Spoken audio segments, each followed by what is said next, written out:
Alright guys, time for number 5. After we go through the other type of systems and how we could graph these and solve these algebraically, we probably wouldn't even consider a graph in this circumstance because of how easy it is to do other ways. But I wanted to talk about the relationship here between x and y again. When we look at that first equation, x plus y equals -1, so they have to add up to -1 no matter what.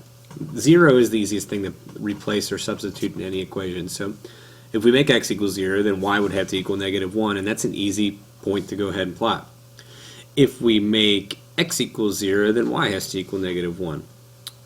The fact that these are straight lines make this a little bit easier because I know it's going to follow that same pattern, and that's a slope of -1 if we want to look at it that way. It's going downward to the right.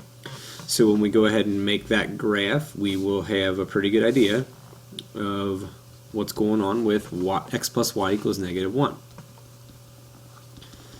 The other one, likewise, well, got a little crazy from here.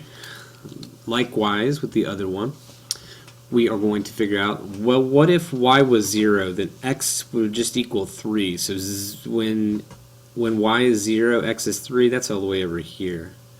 And if x was 0, then y would have to equal -3 to make that work out. So this one becomes pretty easy to see where they're going to cross pretty quickly. And in this case, we're going to end up with the point 1, -2, to the right 1 and down 2 from the origin. And if you put those back into the original, you will see that they in fact do come out to be the same thing.